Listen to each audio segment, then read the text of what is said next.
So buhay farm to table, pag gantong umaabot ng 40, 44 degrees ang temperatura, eh, syempre, kailangan naman natin ng konting lilom. So ayan, bayanihan system muna tayo.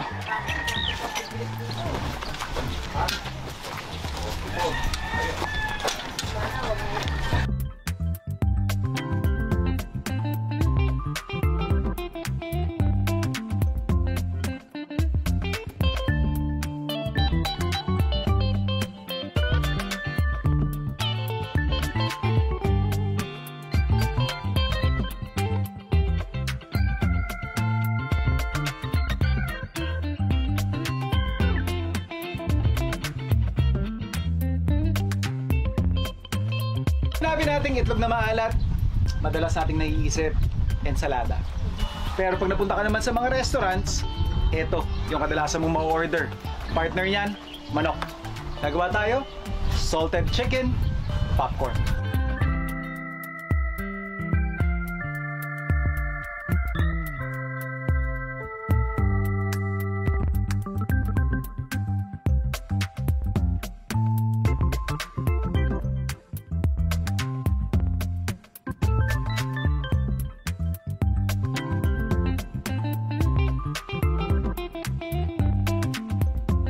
Ito, mga Koreans and Chinese gumagamit ng gantong technique para mas malutong yung kanilang piniprito is they do double fry. So ito na yung second fry natin. Mainit na yung mantika, bagsak na.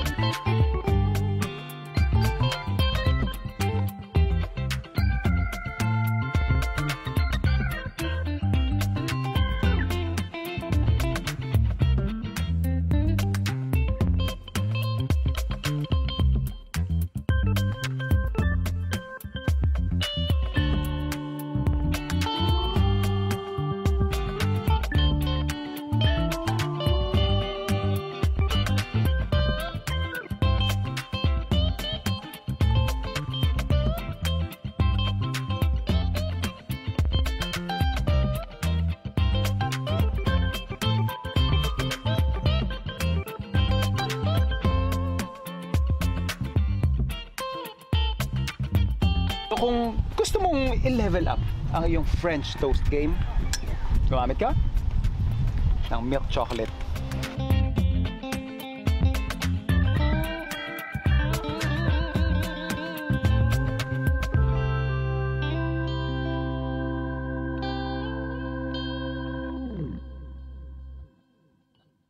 I saw this dish nung pumunta kami sa Vietnam. It's a very straightforward dish kung saan pinakuluan nila yung pork or baboy and then irarap lang nila ng coriander. Kakainin mo na siya as is. Eh habang naglalakad tayo dito, parang damo na makikita mo sa paligid yung kanilang sawtooth coriander. And meron din silang Vietnamese coriander dito sa mga paso. So naisip ko lang magandang combination yon habang may pag-aalaga-alang pato. Gagawa tayo ng boiled duck with coriander. Ayan, so fabricate lang natin yung ating duck, cutting it into small portion, bite size. So once na portion na natin yung ating duck, pasasarapin naman natin yung broth kung saan natin siya palalambutin. So prepare lang natin yung ating ginger, syempre yung ating garlic, and yung ating leeks.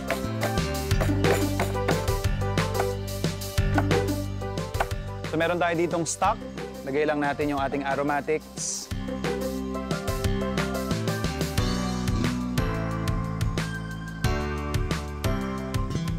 Lagay lang din natin yung ating meat.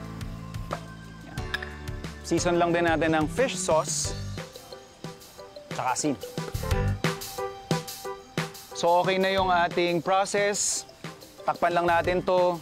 Palalambutin natin to more or less mga close to 2 hours. Dahil medyo free range, tapos more than a year na yung pato natin. So ganun katagal aabutin para makuha natin yung gusto nating consistency. After nyan, pwede na tayo mag-plate. Pero habang pinalalambot natin yan, prepare naman natin yung ating coriander dressing. So ito yung ating sawtooth coriander. Sawtooth kasi para siyang lagare. Makikita nyo yung dahon yan. Mostly, you would wanna use yung mas bata dito na dahon. Pero kung medyo matanda na or mature na yung dahon na gagamitin ninyo, you can just remove yung nasa likod. Yan, medyo tumitigas yan eh. So yung amoy niyan, coriander, wansoy. Pero compare doon sa wansoy na kilala natin, mas tame lang yung lasa nito. Tapos medyo mas woody yung kanyang flavor.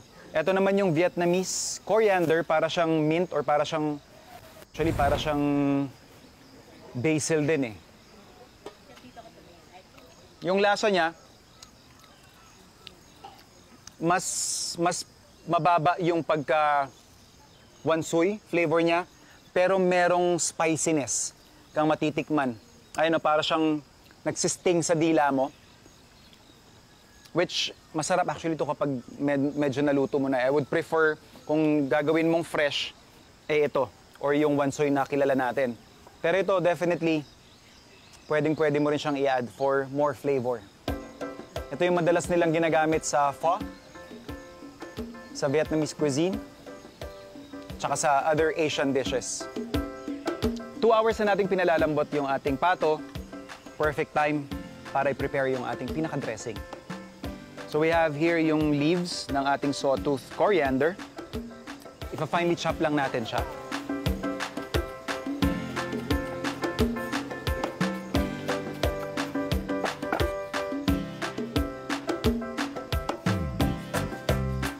So ito naman, yung ating Vietnamese coriander.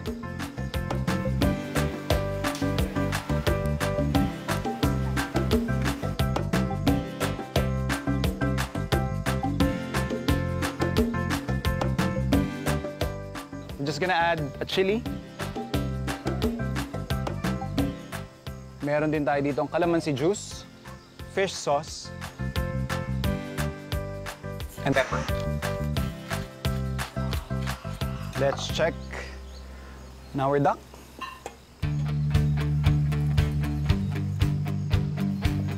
Tingnan na natin yung consistency kung pwede na siya. So makikita natin yung laman niya, humihiwalay na doon sa buto. Bago natin i-toss dito yung ating duck, kukunin ko lang yung yellowish na yan, nakikita natin na yan. So yan yung taba or mantika ng ating pato. I-add lang natin. I mean, this is optional. Pero pag ganito kasing farm-raised, tapos maganda yung pakain, pag-aalaga doon sa pato, sayang yung mga ganyang flavors. Sa pagbabalik ng farm to table, ready na ang mga farm dishes na inihanda ko, kaya naman, titikman na natin yan. Ito yung mga bagay na ako, no? Kaya, no? Pag nakita mo siya ng ganyan,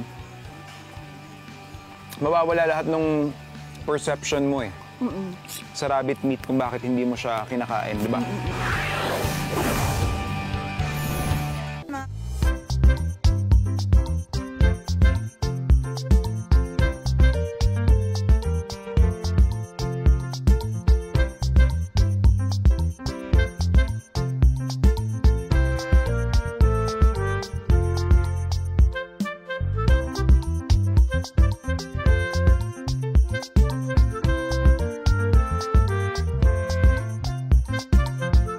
Caitlin, tuturuan kita gumawa ng ube latte. Oh, okay. So, as you can see, meron na tayong prepare na ube syrup here. And then our barista inside mag-steam pa siya ng milk for you. And then let's see kung anong magagawa natin art.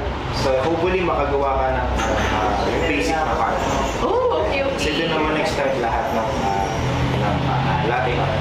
So, Basic natin gagawin today is yung heart. okay.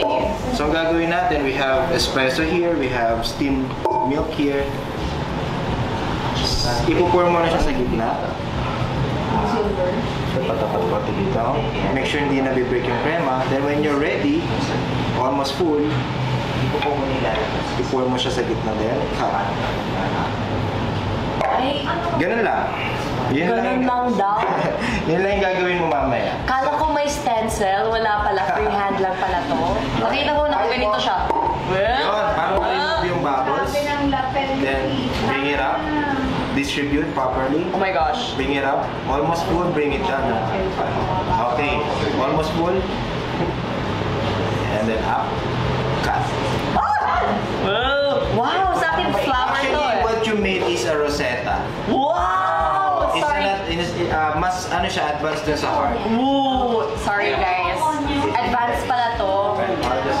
Ready mo yung upload mo na yun. Can I try it? Sure, that's yours. It smells so good.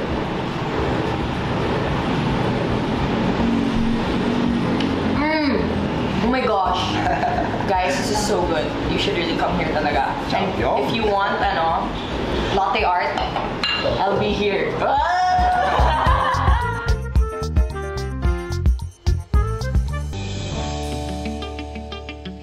At dahil luto na ang mga dishes na inihanda ko ngayon, hindi pwedeng hindi natin yan titikman. At sasamahan tayo ni Miss Christian Suarez ng Lihim na Kubli Farm, Garden and Events Place para enjoyan ng mga ito. Tingnan mo nga yung version ko ng adobo, Ma'am Chris. Sige po. Please. Normally, anong paborito mong part ng rabbit? Sir, yung sa may legs. Oh, ito. Yes po. Kasi medyo mas tender siya. Okay. May ibang twist. Because sa bacon, Pag nakita mo siya ng ganyan, mawawala lahat ng perception mo eh. Sa rabbit meat kung bakit hindi mo siya kinakain, di ba? Pato pa nagsuserve din kayo dito? yes sir, may Occasionally. order din. Opo. Anong dish po? Kumbaga, occasionally sir, pagka merong may gusto, so by request talaga. Usually ginagamit talaga siya sir for pulutan talaga. Saktong-sakto, pulutan.